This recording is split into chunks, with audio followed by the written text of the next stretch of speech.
आप सभी को राधे राधे, जय श्री कृष्णा। दोस्तों, लड्डू गोपाल को घर में विराजित करने के पश्चात क्या एकादशी के व्रत करना अनिवार्य होता है? अगर हम किसी कारणवश एकादशी के व्रत नहीं कर पाते तो क्या लड्डू गोपाल हमसे प्रसन्न नहीं होते? क्या लड्डू गोपाल की कृपा प्राप्त करने के लिए महीने में 2 एकादशी आती है, उन एकादशी का व्रत करना अत्यंत अनिवार्य है? काफी सारे सवाल लड्डू गोपाल भक्तों के मन में चलते हैं। तो दोस्तों, आज की लीला कथा के माध्यम से यही मार्गदर्शन ठाकुर जी ने अपने भक्तों का किया है, इसलिए लीला कथा को ध्यान से अंत तक अवश्य ही सुनना। पसंद आए तो इसे शेयर भी जरूर करना, ताकि लड्डू गोपाल भक्तों के मन में जो शंका है वो दूर हो जाए और वो प्रेम पूर्वक ठाकुर जी की सेवा कर सके। आज की यह लीला कथा हमारे साथ नेहा जी ने शेयर की है। नेहा जी कहती है वो पिछले 4 सालों से लड्डू गोपाल की सेवा कर रही है, लेकिन वो शारीरिक रूप से स्वस्थ नहीं है, इसलिए वो लड्डू गोपाल के लिए एकादशी के व्रत नहीं करती।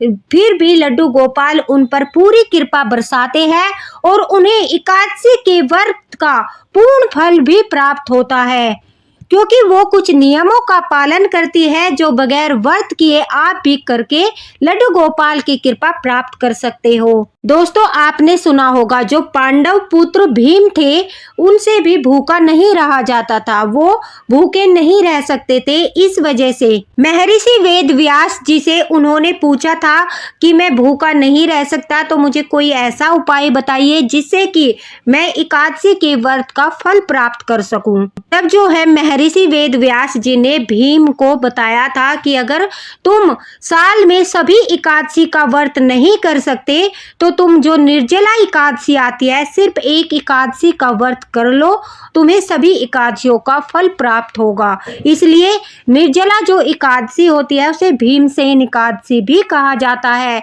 भीम ने निर्जला एकादशी का व्रत करके ही सभी एकादशियों के फल को प्राप्त किया था। इसी प्रकार से दोस्तों, अगर आप भी सभी एकादशी का व्रत नहीं रख सकते तो जो साल में एक निर्जला एकादशी आती है उस दिन आप व्रत कर लीजिए, आपको सारी एकादशियों का फल प्राप्त हो जाएगा। लड्डू गोपाल की कृपा भी प्राप्त होगी और आपको आपके पापों से भी मुक्ति मिलेगी। उसके अलावा अगर आप एकादशी का व्रत नहीं करते, आपसे भूखा नहीं रहा जाता या फिर कोई शारीरिक समस्या है, तो जिन नियमों का पालन नेहा जी ने किया है वही नियमों का पालन आप भी कीजिए, आपको पूर्ण फल की प्राप्ति होगी। नेहा जी कहती है कि वो सुबह के समय एकादशी के दिन उठकर स्नान आदि करने के पश्चात बाल गोपाल को पंचामृत से स्नान कराती है। उसके पश्चात ठाकुर जी को वो तुलसी भोग देती है। एकादशी होने के कारण वो उस दिन तुलसी पत्र नहीं तोड़ती, क्योंकि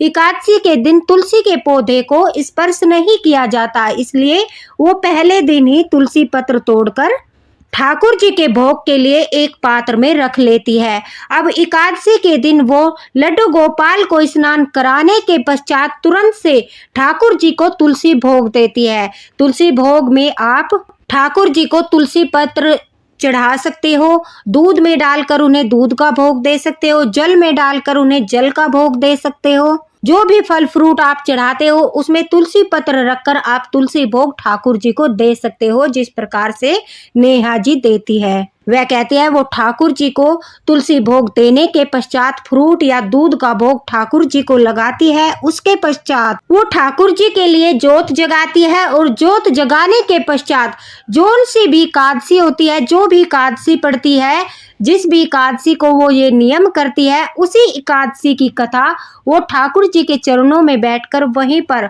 उनके सामने ही पढ़ती है। कथा पढ़ने के बाद वो ठाकुर जी की पूजा आरती करती है। उसके पश्चात तुलसी माता में तुलसी के पौधे में दिया जलाकर तुलसी माता की परिक्रमा करती है। आप भी तुलसी मैया की 7 परिक्रमा कर लीजिए, 11 परिक्रमा कर लीजिए, लेकिन याद रहे तुलसी जी को स्पर्श नहीं करना है, क्योंकि वो भी एकादशी का व्रत रखती है।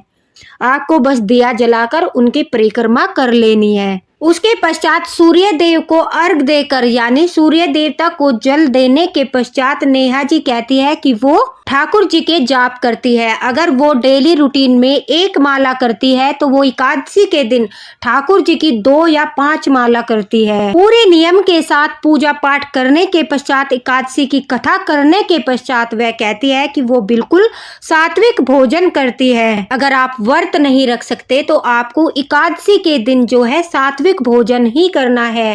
प्याज लहसुन का कुछ भी नहीं खाना है। आपको सिर्फ और सिर्फ शुद्ध सात्विक भोजन ही करना है। उसके पश्चात आपको पूरा दिन ठाकुर जी के नाम जप करने हैं, मानसिक जाप करने हैं। जैसे कि काम करते करते, चलते फिरते आपको ठाकुर जी का स्मरण करना है, उनका जाप करना है। आपको अपने घर में चावल और मसूर की दाल एकादशी के दिन भूलकर भी नहीं बनाने हैं। न ही आपको एकादशी के दिन चावल दान करने हैं और न ही आपको एकादशी के दिन घर में चावल बनाकर किसी अन्य सदस्य को खाने में परोसने हैं। यानी अगर आप लड्डू गोपाल भक्त है तो एकादशी के दिन आप व्रत करो या ना करो तो दोस्तों आपको चावल स्पर्श नहीं करने हैं। आपको घर में किसी और को भी चावल नहीं परोसने हैं। आपको घर में चावल नहीं बनाने हैं। अगर आप कहीं बाहर जाते हो तो वहां पर भी आपको चावल नहीं खाने हैं। आप व्रत रखो या ना रखो, लेकिन एकादशी के दिन आपको यह नियम अपनाना है कि आपको चावल और मसूर की दाल को न तो स्पर्श करना है और न ही खाना है और न ही किसी की थाली में चावल को परोसना है। सिर्फ और सिर्फ आपको सात्विक भोजन करना है, बगैर प्याज लहसुन का फलाहार करना है। दूध, चाय, दही, मक्खन इन सब का सेवन आप कर सकते हो। बिल्कुल शुद्ध सात्विक सेवन करना है। ठाकुर जी को आपको जो है फलाहार देना है और आपको अन्न का भोग ठाकुर जी को नहीं लगाना है। आप व्रत रखिए या ना रखिए, लेकिन लड्डू गोपाल को एकादशी के दिन आपको अन्न का भोग नहीं लगाना है। चावल का भी भोग ठाकुर जी को नहीं लगाना है। उन्हें सिर्फ और सिर्फ आपको फलाहार और मिठाइयों का भोग लगाना है, दूध का भोग लगाना है, दही का भोग लगाना है, मक्खन का भोग लगाना है। अन्न का भोग लड्डू गोपाल को नहीं लगाना है। एकादशी के दिन आपको ठाकुर जी को पीले वस्त्र धारण कराने हैं और स्वयं भी आपको पीले वस्त्र धारण करने हैं। आपको कोई अशुद्ध वस्त्र धारण नहीं करना है। जैसे कि आप मासिक धर्म में कोई वस्त्र पहनते हो, एकादशी के दिन आपको वो वस्त्र धारण नहीं करने हैं। अगर आप वो वस्त्र धारण करते हो तो आपको उससे पहले गंगा जल डालकर उन वस्त्रों को शुद्ध कर लेना है। उसके पश्चात ही आपको वो वस्त्र पूजा में धारण करने हैं। किसी की मृत्यु में पहना हुआ वस्त्र भी आपको एकादशी के दिन नहीं पहनना है दोस्तों। वो भी आपको पहले गंगा जल से धोकर शुद्ध कर लेना है। उसके पश्चात ही आप उसे धारण कर सकते हो। बिल्कुल शुद्ध स्वच्छ वस्त्र धारण करने हैं। अपना मन निर्मल रखना है। आपको किसी भूखे को भोजन अवश्य कराना है। जैसे आप अन्न का सेवन करते हो, आप भूखे नहीं रह सकते, आप व्रत नहीं रख सकते, उसी प्रकार से आपको अगर आप अन्न ग्रहण करते हो तो किसी भी गरीब व्यक्ति को, कोई भी जरूरतमंद हो, उसे आप भोजन करा दीजिए। भोजन में आप उसे कुछ भी खाने की चीज खिला सकते हो। चावल नहीं खिलाने हैं, मसूर की दाल नहीं खिलानी है। उसे आप अपने घर में बैठाकर भी भोजन करा सकते हो। आप उसके लिए परोस कर ले जाइए, उसे बाहर भी भोजन करा सकते हो, लेकिन आपको उसे भोजन कराना है क्योंकि आपने स्वयं अन्न ग्रहण किया है। तो उसके लिए आपको किसी गरीब को, किसी जरूरतमंद को भोजन अवश्य कराना है। अगर ऐसा व्यक्ति आपको कोई नहीं मिलता, उसके बदले आप पक्षियों को अन्न खिला सकते हो। जो कुत्ते होते हैं आप उन्हें रोटी खिला सकते हो। गाय को आप एक थाली भोजन निकालकर गाय को भोजन करा सकते हो। उससे क्या होगा, जो आपने अन्न खाया है, जो एकादशी के दिन आपने जो अन्न खाया है, वो उसका दोष आपको बिल्कुल भी नहीं लगेगा क्योंकि आपने स्वयं ग्रहण करने के साथ साथ आपने पशु को या पक्षी को या किसी गरीब को, जरूरतमंद को भी भोजन कराया है। आप अपनी सामर्थ्य के अनुसार दान भी कर सकते हो। किसी को पैसे से सहायता कर सकते हो, किसी गरीब व्यक्ति को जो हो वस्त्र दे सकते हो, कुछ जरूरत की चीजें दे सकते हो, कुछ खाने की वस्तुएं दे सकते हो। आप सूखा भोजन दे सकते हो, जैसे कि दाल हो गया, मीठा हो गया, कुछ आटा हो गया। इस तरह से आप एकादशी के दिन सूखा भोजन भी दान कर सकते हो। आप अपनी सामर्थ्य के अनुसार एकादशी के दिन अगर आप व्रत नहीं रखते, आप दान कर सकते हो। द्वादशी के दिन आपने व्रत नहीं रखा था क्योंकि आपने अन्न का सेवन किया था, सात्विक भोजन किया था। लेकिन जो हमारे ठाकुर जी है, हमारे लड्डू गोपाल है, उनका एकादशी का व्रत था। उन्होंने सिर्फ फलाहार किया था, उन्हें आपने अन्न नहीं खिलाया था। इसलिए द्वादशी के दिन, अगले दिन लड्डू गोपाल को स्नान कराने के पश्चात दोस्तों, द्वादशी के दिन आपको ठाकुर जी को जो है खिचड़ी का भोग लगाना है, या कड़ी चावल का भोग लगाना है, या फिर खीर का भोग लगाना है। तुलसी दल डालकर ठाकुर जी को जो है खीर, खिचड़ी या कढ़ी चावल का भोग लगाकर आप उनका व्रत खुलवा सकते हो। क्योंकि आपने सात्विक भोजन कर लिया था, आपने अन्न ग्रहण किया था, क्योंकि आप भूखे नहीं रह सकते, आप जो है व्रत नहीं करते। लेकिन हमारे ठाकुर जी ने सिर्फ फलाहार किया था, मिठाइयों का भोग लगाया था, इसलिए द्वादशी के दिन उन्हें अन्न खिलाकर उनका व्रत पूर्ण किया जाता है। उसके पश्चात आप गाय को भोजन देकर, कुछ दान दक्षिणा देकर भी पारण कर सकते हो।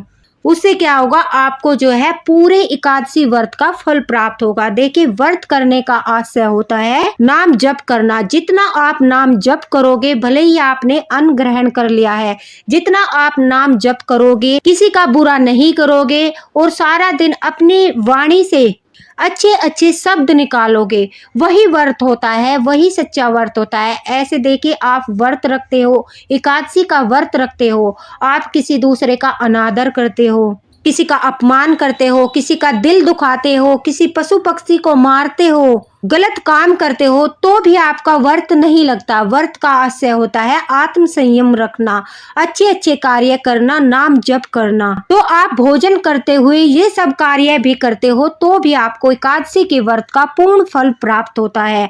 अब नेहा जी कहती है वो भूखा नहीं रह सकती थी, लेकिन वह इन सब नियमों का पालन करती थी। वो एकादशी के दिन स्वयं तो भोजन करती थी, लेकिन किसी गरीब व्यक्ति को अवश्य ही भोजन कराती थी। अगर उसे कोई गरीब व्यक्ति नहीं मिलता था तो वह पशु पक्षियों को दाना डालती थी, वह भूखे कुत्तों को खाना खिला देती थी, या फिर गाय को भोजन करा देती थी। मतलब कुछ न कुछ दान अवश्य ही करती थी। सारा दिन ओम नमो भगवते वासुदेवाय के मानसिक जाप करती थी, ठाकुर जी का गुणगान करती रहती थी। स्वच्छ वस्त्र पहनकर ठाकुर जी को भी सुंदर पीली पोशाक धारण कराकर उनका भी बहुत सुंदर श्रृंगार करती थी। अगले दिन द्वादशी के दिन ठाकुर जी को भी वह खिचड़ी का भोग लगाकर ठाकुर जी का व्रत खुलवाती थी। नेहा जी कहती है वो इन सब नियमों का पालन अवश्य ही करती थी, और इसी कारण से ठाकुर जी की भरपूर कृपा उनके परिवार पर है।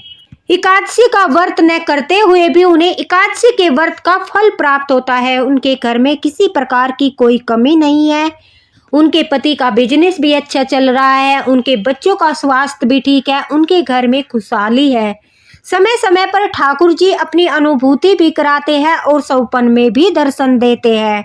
दोस्तों, नेहा जी कहती है जब भी वो नियमों का पालन करते हुए एकादशी के दिन ठाकुर जी का दिया लगाकर उनका नाम जप करती है, तो उनके शरीर में उन्हें एक अलग ही एनर्जी का अनुभव होता है। ठाकुर जी की उपस्थिति, ठाकुर जी की मौजूदगी उन्हें महसूस होती है, उन्हें ठाकुर जी के दर्शन भी होते हैं, और लड्डू गोपाल स्वयं उन्हें अनुभूति कराते हैं कि वो उनकी सेवा से प्रसन्न है। उन्हें आज तक कभी भी ऐसा नहीं लगा कि वो एकादशी का व्रत नहीं रखती तो उसके कारण से ठाकुर जी उनसे नाराज है, उनसे रुष्ट है। उनके घर परिवार में कभी भी कुछ ऐसा घटित नहीं हुआ जिसके कारण से उन्हें लगा हो कि लड्डू गोपाल ने उनके ऊपर कृपा नहीं की, या फिर लड्डू गोपाल उनसे प्रसन्न नहीं है। हमेशा लड्डू गोपाल के दर्शन उन्हें होते हैं, ठाकुर जी की अनुभूतियां होती है, और जब भी वो मंदिर में प्रवेश करके एकादशी के दिन ठाकुर जी की सेवा करती है तो उन्हें ठाकुर जी के मुख पर एक मंद मंद मुस्कान नजर आती है। कभी कभी तो एकादशी के दिन उनके साथ इतनी बड़ी लीला होती है, वह कहती है जैसे ही वो ठाकुर जी के चरणों में बैठती है, नाम जप करती है, जो वो पुष्प ठाकुर जी के सामने चढ़ाती है, जो फूल वो उन्हें अर्पित करती है, वो फूल उनकी गोदी में आकर गिर जाता है, जिससे उन्हें पूर्ण अनुभव हो जाता है कि लड्डू गोपाल उनकी पूजा से प्रसन्न है, और कुछ न कुछ खुशखबरी उन्हें उस दिन अवश्य ही मिलती है। तो वह कहती है कि अगर हम सब नियमों का पालन करते हुए भोजन करते हैं और ठाकुर जी का नाम जप करते हैं, सात्विक भोजन करते हैं, तो भी हमें एकादशी के व्रत का फल प्राप्त होता है। बस हमें एकादशी के दिन सभी नियमों का पालन करना है, एकादशी के व्रत की कथा पढ़नी है, ठाकुर जी को फलाहार कराना है और सुबह सात्विक भोजन करना है, तो ठाकुर जी फिर भी कृपा करते हैं। वह कहती है कि उनके आसपास रहने वाले लड्डू गोपाल भक्त जब भी उन्हें कहते हैं कि तुम एकादशी का व्रत क्यों नहीं करती, और एकादशी का व्रत न करने के कारण भी तुम्हारे ऊपर ठाकुर जी की इतनी सारी कृपा है, उसका कारण पूछते हैं, तो नेहा जी कहती है मैं उन सभी व्यक्तियों का यही मार्गदर्शन करती हूँ कि ठाकुर जी का व्रत रखने का आशय है नाम जप करना, अच्छे कार्य करना, दान पुण्य करना, ठाकुर जी की सेवा करना, पूरा दिन उनका स्मरण करना, यही उनका सच्चा व्रत है। वह कहती है कि वह व्रत न करने के कारण भी एकादशी के व्रत का संपूर्ण फल प्राप्त कर लेती है। उनके घर में एकादशी के बाद कुछ न कुछ अच्छा अवश्य ही होता है। वह एकादशी के दिन अखंड दिया भी जलाती है, मतलब ठाकुर जी की सारी सेवा करती है जो व्रत के समय हम करते हैं। ठाकुर जी की एकादशी के व्रत करने से पुण्य फल प्राप्त होता है, हमारे पापों का नाश होता है। लेकिन अगर हम किसी कारणवश दोस्तों व्रत नहीं रख पाते और इन सब नियमों का पालन करते हैं जो नेहा जी करती है और जो आप लोगों का ठाकुर जी ने मार्गदर्शन किया है, तो भी हमें उतना ही फल प्राप्त होता है जितना कि एकादशी का व्रत करने वाले भक्तों को प्राप्त होता है। क्योंकि हमने पूरा दिन ठाकुर जी का नाम जप किया है, हमने पूरा दिन ठाकुर जी का स्मरण किया है, दान पुण्य किया है, सारे नियमों का पालन किया है, सात्विक भोजन किया है, इसलिए ठाकुर जी हमसे प्रसन्न होते हैं। वो कभी नाराज नहीं होते और अपनी भरपूर कृपा भी बरसाते हैं। नेहा जी कहती है पिछले 4 सालों में उन्हें काफी बार लड्डू गोपाल के दर्शन एकादशी के दिन भी प्राप्त हुए। नेहा जी कहती है वो इसी प्रकार से एकादशी के नियमों का पालन करती है, क्योंकि वो शारीरिक रूप से स्वस्थ नहीं है, वो व्रत नहीं कर सकती, लेकिन वो ठाकुर जी के नाम जाप करती है और पिछले 4 सालों से वो इसी प्रकार से एकादशी के सभी नियमों का पालन कर रही है। सिर्फ और सिर्फ निर्जला एकादशी का व्रत वो रखती है, जिसे भीमसेन एकादशी भी कहा जाता है। तो दोस्तों अगर आप भी एकादशी का व्रत नहीं रख पाते तो आपको चिंता करने की आवश्यकता नहीं है, आपको भय करने की आवश्यकता नहीं है। आप भी नाम जप करते हुए, ठाकुर जी की सेवा करते हुए, सात्विक भोजन के साथ एकादशी की व्रत का फल प्राप्त कर सकते हो। सिर्फ आपको सच्चे मन से पूरा दिन एकादशी के दिन ठाकुर जी की आराधना करनी है, नाम जप करना है और ठाकुर जी की सेवा करनी है। फिर देखना ठाकुर जी नाराज भी नहीं होंगे और आपके ऊपर भी पूरी कृपा बरसेगी। अगर आप व्रत रख सकते हो तो बहुत अच्छी बात है, आप एकादशी का व्रत अवश्य ही कीजिए। अगर नहीं रख सकते तो भी उसमें कोई डरने वाली बात नहीं है। अगर आपके मन में कोई दुविधा है, कोई संशय है, आप कुछ पूछना चाहते हो तो आप कमेंट बॉक्स में पूछ सकते हो। नेहा जी के द्वारा सभी भक्तों को अपने सवालों के जवाब मिल गए होंगे। जिन लड्डू गोपाल भक्तों को लगता है कि अगर वो एकादशी के व्रत नहीं कर पाते तो लड्डू गोपाल उनके ऊपर कृपा नहीं करेंगे, तो लड्डू गोपाल उनसे रुष्ट हो जाएंगे, तो उन सभी के लिए यह वीडियो एक मार्गदर्शन था स्वयं ठाकुर जी द्वारा कि ऐसा नहीं होता। अगर आप एकादशी के दिन सभी नियमों का पालन करते हुए सात्विक भोजन करते हो तो ठाकुर जी नाराज नहीं होते। वो अपने भक्तों पर उतना ही प्रेम बरसाते हैं जितना वो एकादशी का व्रत करने वाले भक्तों पर बरसाते हैं। बस आपको कुछ चीजों का ध्यान रखना है, ठाकुर जी का नाम जप करना है और स्वच्छता के साथ, शुद्धता के साथ, संयम के साथ अपने तन और मन को पवित्र रखते हुए एकादशी के दिन आपको ठाकुर जी की सेवा करनी है। फिर आप अन्न खाइए, आप व्रत रहिए या ना रहिए, ठाकुर जी की कृपा आपको अवश्य ही प्राप्त होगी। तो दोस्तों वीडियो को ज्यादा से ज्यादा शेयर कर देना। जो बुजुर्ग है या शारीरिक रूप से वो स्वस्थ नहीं है, वो व्रत नहीं कर सकते, तो उन सबको डरने की आवश्यकता नहीं है। वो भोजन करते हुए भी एकादशी के दिन ठाकुर जी की सेवा करते हुए एकादशी के व्रत का फल प्राप्त कर सकते हैं, ठाकुर जी की कृपा प्राप्त कर सकते हैं। नेहा जी का बहुत बहुत धन्यवाद कि उन्होंने अपनी यह लीला कथा सभी लोगों के साथ शेयर करके उनका बहुत बड़ा मार्गदर्शन करने में सहायता प्रदान की है। इसी के साथ राधे राधे, हरे कृष्णा।